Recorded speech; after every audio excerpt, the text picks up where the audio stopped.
Hey everyone.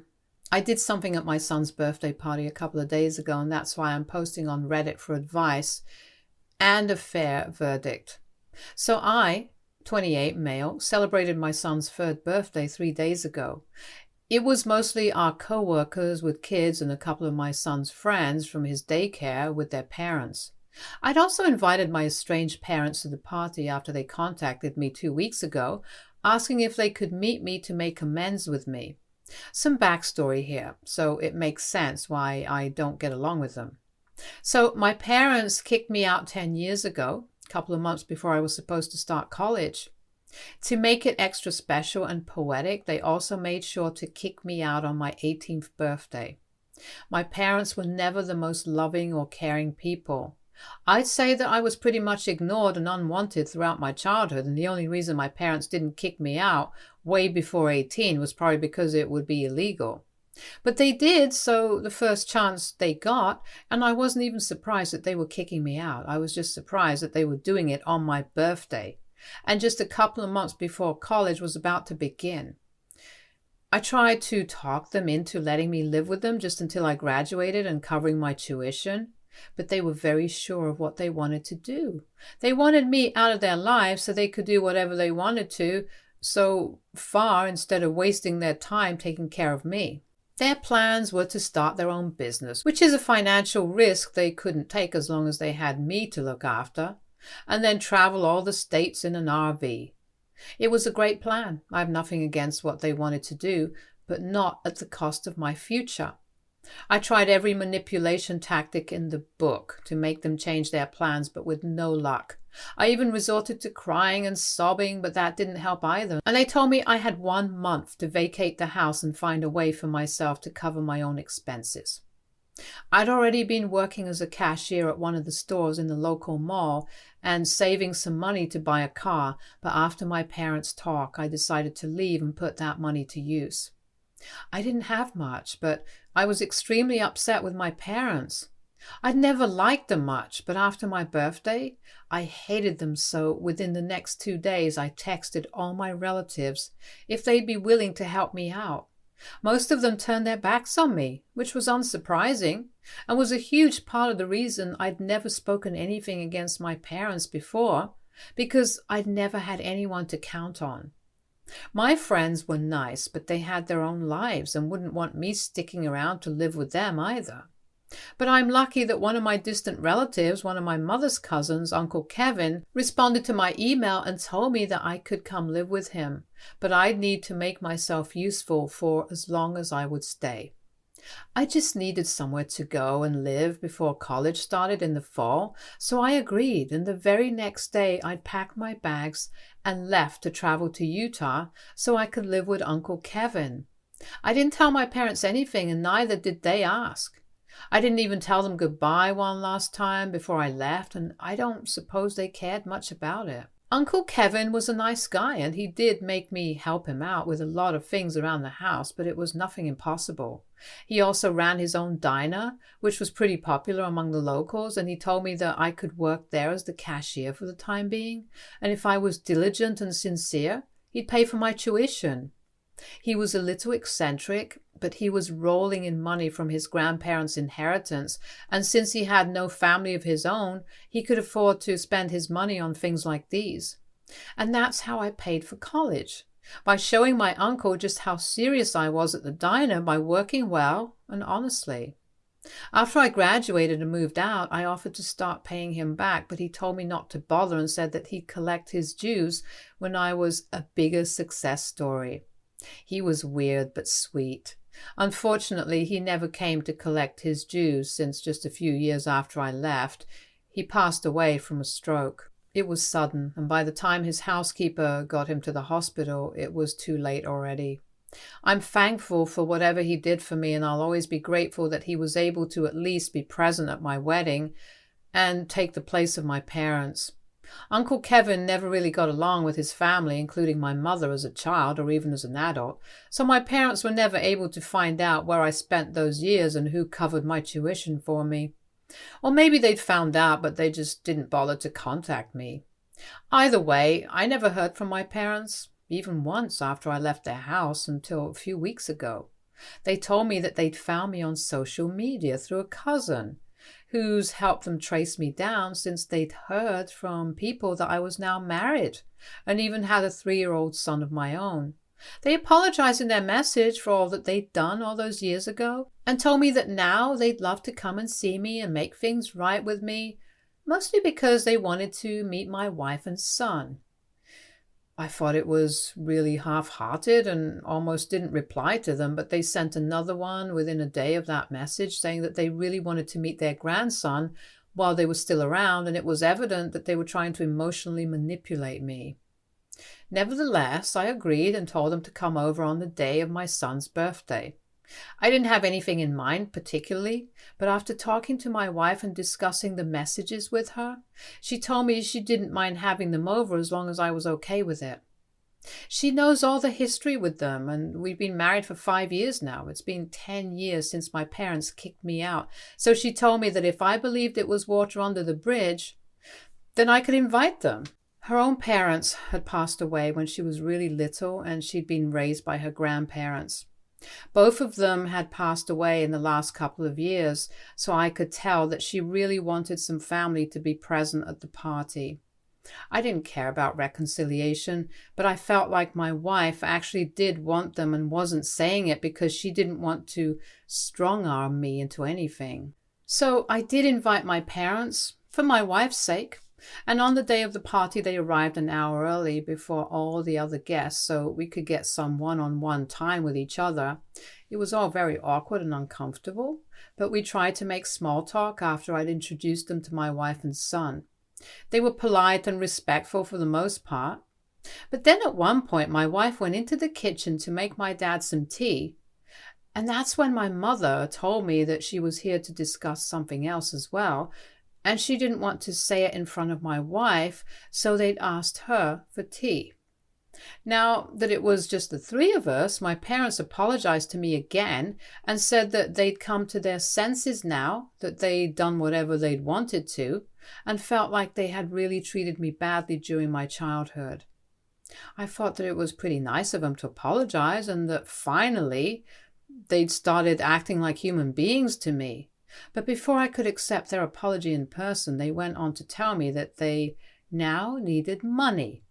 And that was a major reason that they were here right now. Apparently, they'd blown through a lot of their savings while traveling, and now they were falling short while trying to pay for all their bills on time, and wanted my help to live. They knew that my wife and I were relatively well off. She was a real estate agent and I worked in a bank, so we were comfortable and could afford to help them. I was very irritated by that because it just cheapened everything that they'd said to me, because now I felt like it was all just a ploy to get me to help them out financially. They'd even used their grandson in their tactics to try and make me soften up towards them, and while it hadn't been very effective on me, my wife had fallen for it. I didn't blame her because she didn't know just how awful my parents were and really missed her family, which is why she was so keen for us to fix our relationship. But I regretted ever having them over.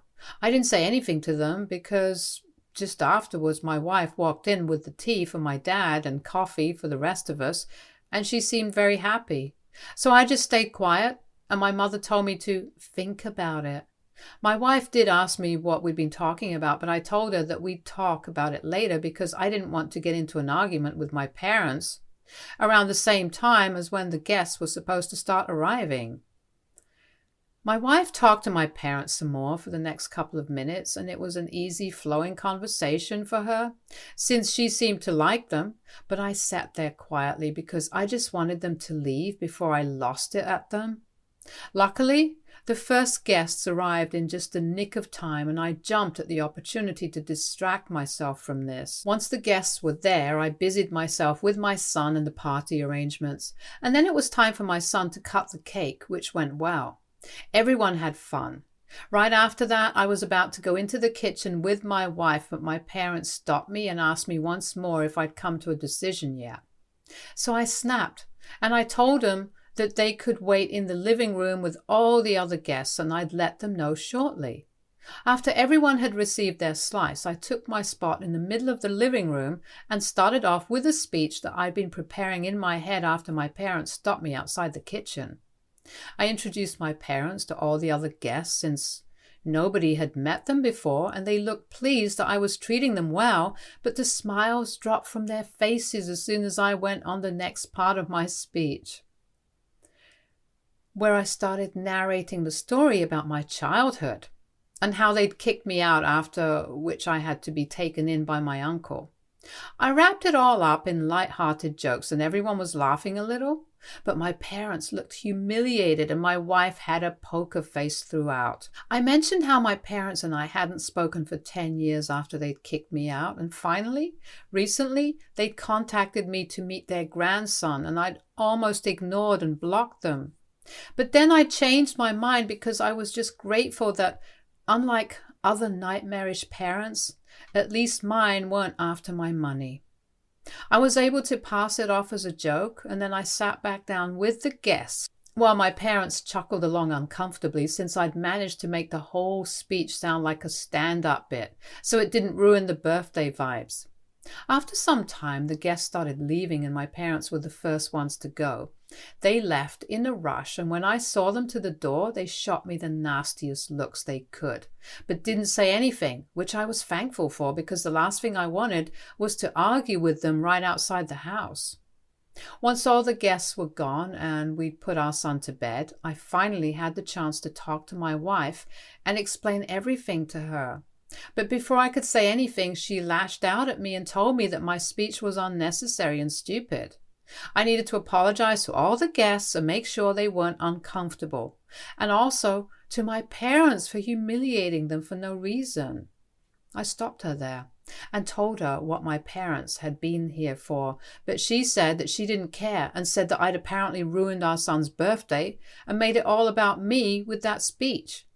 I thought that was unfair because our son was just 3 years old and it wasn't like he was even going to remember any of this in a few years or even in a few weeks. As for the guests, they just found it funny because of the way I told the story, keeping in mind that this was my son's birthday and not the appropriate occasion for any of what I'd done, but I just had to let my parents know how disappointing they were as human beings. My wife wasn't on board with any of it and told me that I needed to apologize to everyone present for my bad behavior. I was already very stressed out that day because of my parents and the way my wife was freaking out over something that hadn't even bothered anyone else, but it didn't sit right with me. I felt like she was totally invalidating my feelings about this situation, even after she'd heard what my parents had come here for. So I snapped at her too and told her that I'd invited my parents because she had wanted me to. So if anything, she should be the one who should be a little understanding right now. But she was just thinking about how she felt, and I called her self-involved. She started crying after I snapped, and I felt really bad about it, and I still do. I tried to comfort her immediately, but she shook me off and told me that I was the one being self-involved and hypocritical, and until I apologized to everyone who attended the party, she wouldn't speak to me. She even moved all her bedtime stuff to the guest bedroom and has been sleeping there ever since. We haven't spoken since that night because I haven't apologized to any of the guests yet. I don't think what I did was out of line or anything, and I feel like my wife's overreacting to what happened at the party. I haven't heard back from my parents yet, and nobody from the party has said anything about my speech either. I feel like she's built it up all in her head and thinks that people are going to judge us for that. But that's really not the case here, and I can't even communicate that to her because she just refuses to even speak to me. I also feel like she's not trying to understand where I'm coming from because I ignored my parents for the sake of my wife and to maintain the peace before the party once already. But I just couldn't take it a second time because they were putting too much pressure on me. And the thing that I'd said about my wife wanting my parents at the party more than I did was probably true. She didn't deny it when I brought it up during our argument on the night of the party. My wife's been acting like I totally ruined the party, but nobody cares as much as she does. I don't want to apologize to anyone because I don't think I did anything wrong. I tried to do everything the right way, but even that didn't end well for me somehow. My parents kicked me out at 18 and abandoned me for 10 years, so I think it was completely fair for me to humiliate them at a party after they tried to screw me over once more by asking me for financial help over and over again. I tried to deal with things calmly and only acted emotionally after my parents took things too far. And I really think my wife needs to understand that. I guess I can't apologize to her for calling herself involved. That was not cool, but that's really the most I feel like I should do. Apart from that, I absolutely don't think I have anything to apologize for. I can even consider apologizing to the guests, but certainly not to my parents. So that aita for making a speech at my son's birthday party to humiliate my parents who had asked me for money to help them after they kicked me out and cut me off for 10 years? Update 1. So I talked to my wife about this today. The comments section on my original post was pretty divided on what I should have done. So I decided to just screw it and talk to my wife because that's how the marriage will work anyway. It's been 6 days since the party and 6 days of not talking to each other and sleeping in different rooms.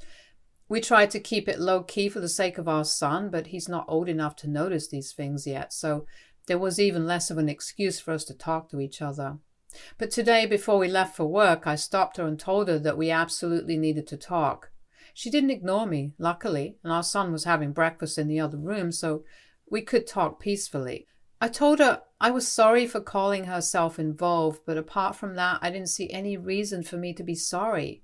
I didn't ruin the party for anyone like she believed, and nobody even cares about the speech because nobody's brought it up with me yet, not even my parents. I told her as gently and respectfully as I could that I believed she'd overreacted a bit, and then waited for her to respond.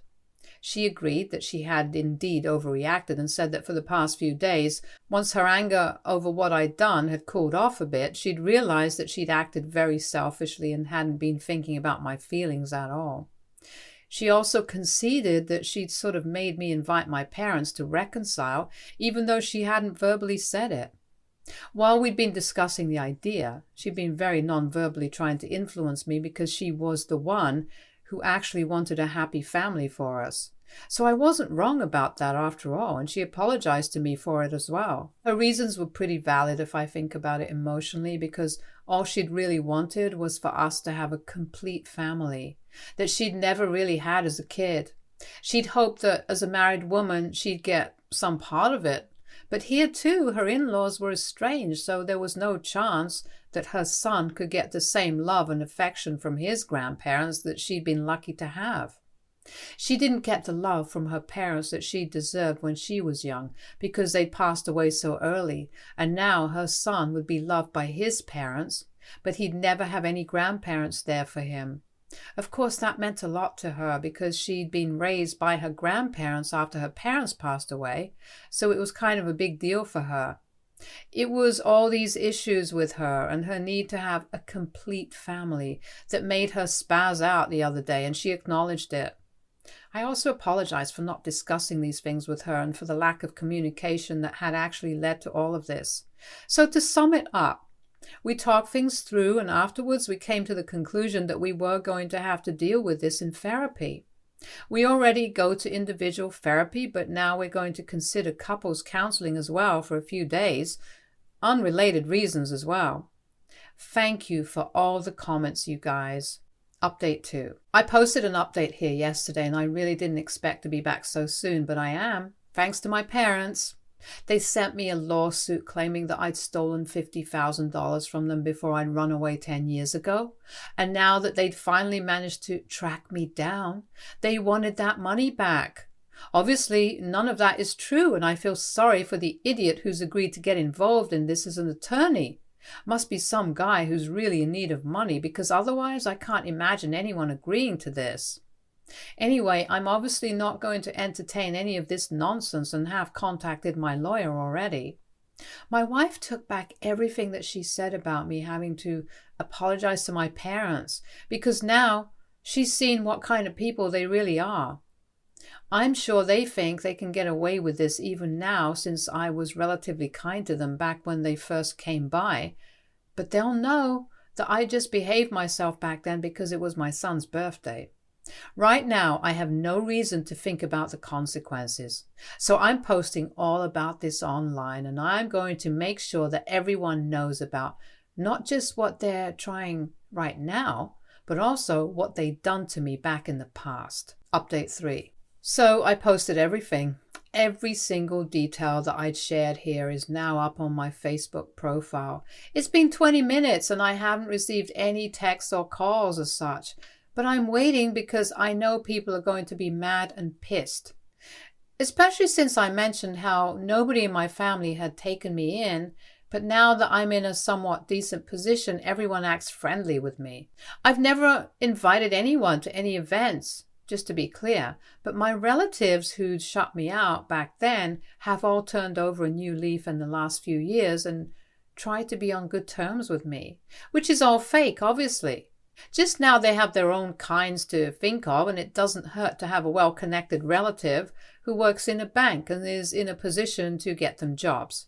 So I know stuff is going to go down now. I'm just waiting for them. Update 4. Hey all, I'm back after almost 3 days. So my parents went completely ballistic after I made that post and called me up frantically several times after the post to try and get me to take it down. But I didn't listen until they texted me and promised me that they'd withdraw their case. I just needed that in writing somehow, and I have that now after they blocked me. The real nastiness was because of my relatives who I'd mentioned by name in my post, and they were so triggered by it that they commented really nasty things about me, my wife, and even my son under the post, which just proves my point about them being terrible, selfish and idiotic folks. Their kids were the ones with the decency to apologize for their parents' actions, which was really backward for me, but at least some people had class and brains. I've taken that post down now, but a lot of people have seen it already, so everyone who turned their backs on me in the past got their karma, and I'm glad for it. Long story short, the parents withdrew their case. I got back to my relatives. My wife and I are still going strong. Thanks for being here, Reddit. But I think I'm going to take a break now. Signing off. Bye. Stay tuned for more stories from our girl relationships.